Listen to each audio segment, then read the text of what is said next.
Assalamualaikum warahmatullahi wabarakatuh. Salam sejahtera, salam sehati sejiwa dan salam muafakat Johor.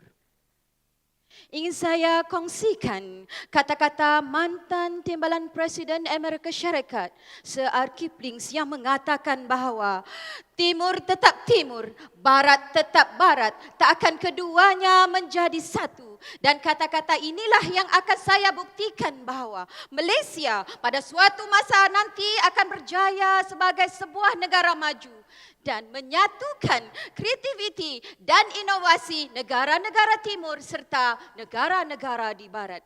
Hadirin dan hadirat sekalian, berdirinya saya di sini bukan sebagai seorang pendidik, tetapi sebagai seorang peserta pidato yang akan menerangkan bagaimanakah kreativiti dan inovasi menjadi pemangkin kepada kemajuan negara kita.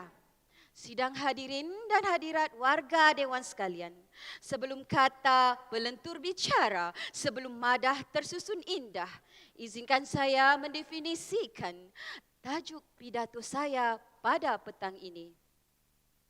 Warga Dewan sekalian, ungkapan kreativiti dan inovasi menurut Yang Amat Berhormat Perdana Menteri kita, Datuk Muhammad Najib bin Tun Razak, beliau mengatakan ungkapan kreativiti dan inovasi merupakan gabungan idea baru dan idea lama. Terusnya mencetuskan satu produk baru. Beliau mengatakan demikian semasa program INOCOF di Universiti Sains Malaysia pada tahun 2011.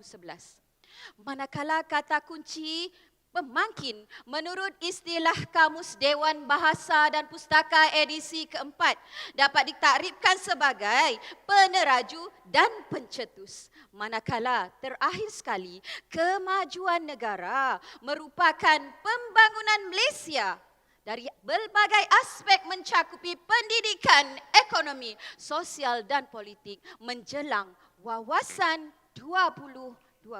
Sidang hadirin sekalian, persoalannya saya akan rungkaikan pada hari ini bahawa kreativiti dan inovasi merupakan pemangkin kemajuan negara kita. Hadirin warga Dewan sekalian, saya akan cerakinkan pidato saya kepada 3 fasa utama. Pertama, kreativiti dan inovasi pemacu ketamadunan dan kemajuan negara. Kedua, saya akan cerakinkan bagaimana pembudayaan inovasi pemangkin transformasi sektor awam. Dan akhir ketiga, fasa ketiga, modal insan berteraskan budaya inovasi dan kreativiti. Warga Dewan sekalian, fasa yang pertama, kreativiti, pemacu kemajuan dan ketamadunan bangsa. Saya memilih aspek pendidikan sebagai pemangkin utama kemajuan Malaysia. Kenapa? Saya lahir sebagai seorang pelajar. Saya dibina menjadi seorang guru. Sistem pendidikan kita telah melalui fasa-fasa inovasi bermula daripada tahun 1983 melalui pengenalan kurikulum baru sekolah rendah KBSR dan diikuti dengan kurikulum baru sekolah menengah pada tahun 1989. Inovasi pendidikan kita terus berkembang dengan pengenalan kurikulum standard sekolah rendah dan kurikulum standard sekolah menengah. Seterusnya, terkini kita telah diperkenalkan kepada kemahiran abad ke-21. Sidang hadirin dan hadirat sekalian, fasa-fasa inovasi dalam bidang pendidikan ini membuktikan bahawa inovasi dan kreativiti ini berjaya melahirkan modal insan untuk kemajuan negara pada masa akan datang.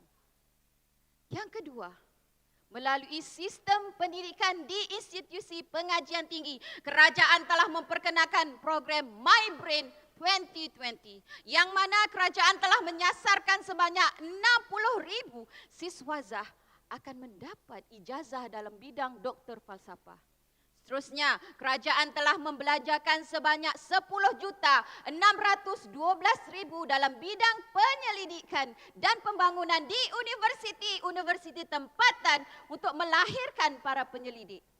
Hadirin dan sekalian, hasil daripada penyelidikan Malaysia, mereka telah menyumbang kepada 78.4% kepada keluaran negara kasar Malaysia.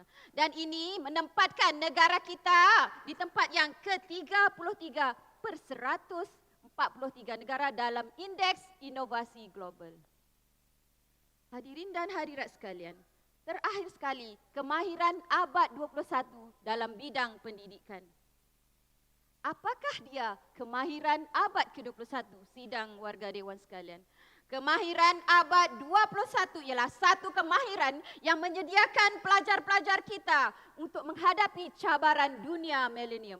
Melalui kemahiran abad 21 telah diperkenalkan sistem sekolah bestari, sistem VLE Frogs dalam pengajaran dan pembelajaran. Seterusnya, pelajar didedahkan dengan berbagai sistem teknologi maklumat, penguasaan dalam 4M iaitu membaca, menulis, mengira dan menakul.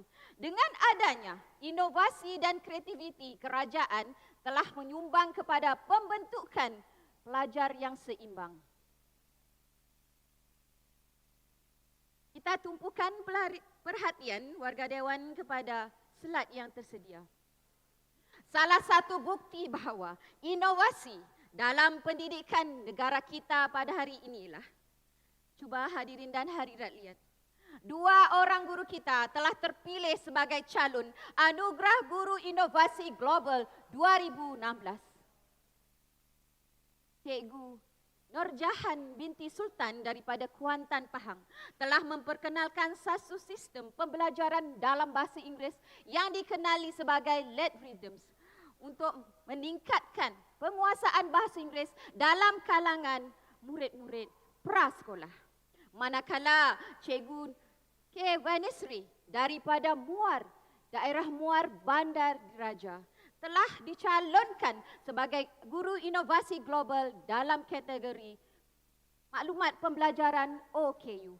Hadirin dan hadirat sekalian, kedua-dua inovasi yang telah dihasilkan oleh guru ini akan memudahkan proses pengajaran dan pembelajaran untuk 57,000 murid-murid OKU di seluruh negara dan 162,000 murid prasekolah di seluruh negara.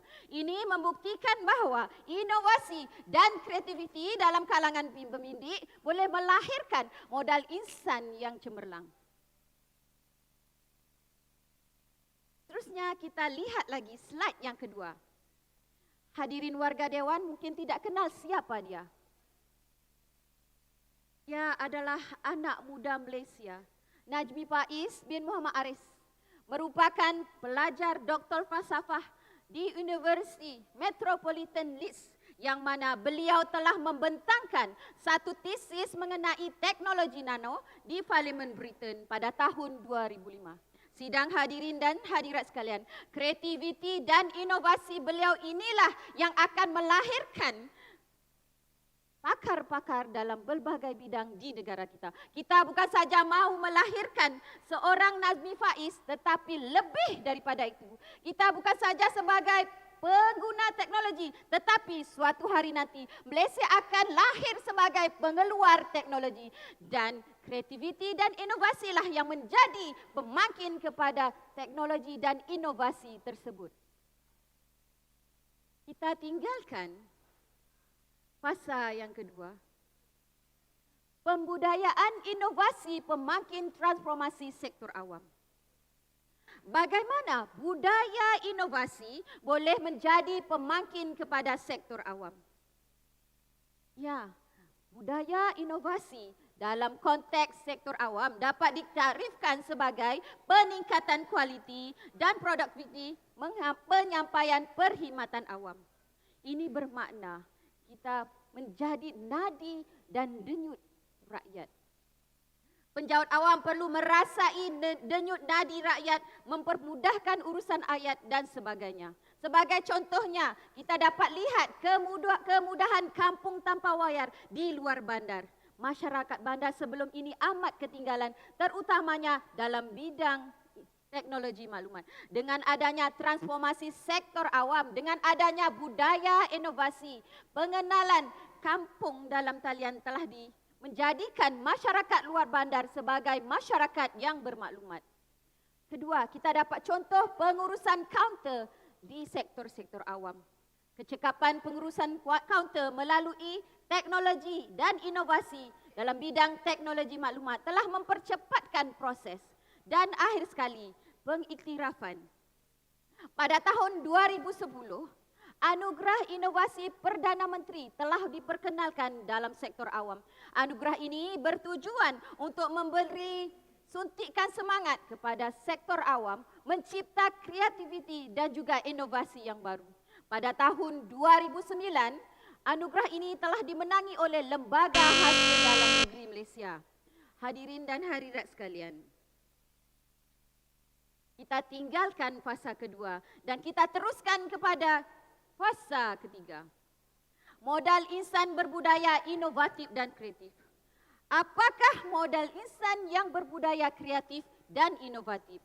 Pertama sekali, modal insan yang berbudaya inovatif dan kreatif ini semestinya mempunyai minda kelas pertama. Apakah dia minda kelas pertama? Minda kelas pertama ialah 4 strategi yang diamalkan, iaitu pertama sekali, kreatif, konstruktif dan kritikal. Ketiga-tiga aspek 3K ini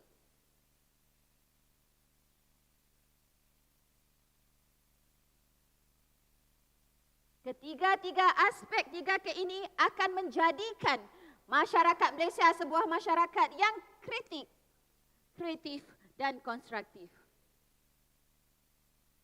Selain itu, ciri-ciri minda kelas pertama, yang pertama sekali, penguasaan ilmu yang tinggi, proaktif, kekayaan moraliti dan budaya menyumbang untuk kepentingan bersama. Ingin saya tarik perhatian warga Dewan sekalian, bagaimana minda kelas pertama mencorakkan sebuah masyarakat yang berkemajuan. Pelbagai rancangan telah diadakan oleh kerajaan, contohnya melalui rancangan-rancangan pembangunan di luar bandar, mengadakan majlis-majlis yang dikelolakan oleh kerajaan, contohnya Majlis Sambutan Ma'al Ijra, Sambutan Maulid Rasul, dan program-program yang dianjurkan oleh kerajaan ini bertujuan mewujudkan masyarakat yang berminda kelas pertama, iaitu masyarakat yang bermoral, beretika dan bersopan.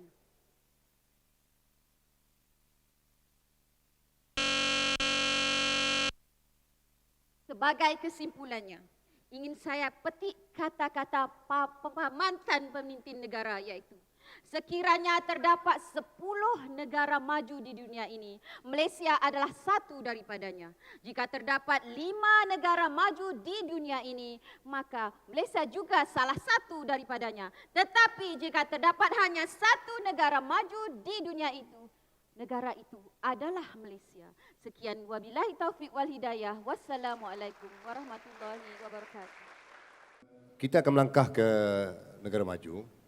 Jadi apakah kreativiti dan inovasi dapat membantu kita untuk kita melonjak ke arah negara maju? Dari segi macam mana, dari segi pandangan saudari? Silakan. Setelah saya utarakan tadi, sistem pendidikan Malaysia telah melalui frasa-frasa daripada tahun 1980-an, 1990-an dan seterusnya, alaf 21. Kesemua sistem-sistem ini telah berjaya membentuk modal insan yang cemerlang pada hari ini. Keduanya, bagaimana transformasi pendidikan itu sendiri telah melahirkan budaya. Maaf Puan, saudari, saya boleh extension sedikit, pengembangan sedikit. Tidak salah jawapan ini untuk audiens semua mengetahuilah. Dengan adanya modal insan tersebut yang telah dihuraikan, telah dibentuk, apakah sumbangan dia kepada negara dalam adanya pemikiran kreativiti dan inovasi akhir produk ini bagaimana? Silakan. Kekuatan yang terdapat di dalam negara kita untuk melahirkan pemimpin yang berminda kelas pertama. Kita telah melahirkan banyak pakar-pakar daripada luar negara dan kita telah mempunyai berbagai inovasi, contohnya pembuatan kereta Malaysia. Dalam sistem pendidikan, kita telah memajukan pendidikan kemahiran abad 21 dan akhir sekali, kita telah berjaya melahirkan pelajar-pelajar cemerlang ke luar negara. Selain itu, transformasi sektor awam dengan pelbagai inovasi dan kreativiti telah memunculkan sektor-sektor perkhidmatan yang cemerlang. Sebagai contoh, Lembaga Hasil Dalam Negeri telah dinobatkan sebagai penerima anugerah inovasi pada tahun 2010. Seterusnya, dengan pengenalan inovasi WOW Factor, kita telah menjimatkan pengurusan di kaunter. Seramai 483,612 kes tunggakan cukai telah diselesaikan pada tahun 2016 berbanding 612,616 pada 2016. Semua ini menyumbang kepada bukti bahawa kreativiti dan inovasi menyumbang kepada kemajuan negara. Sekian.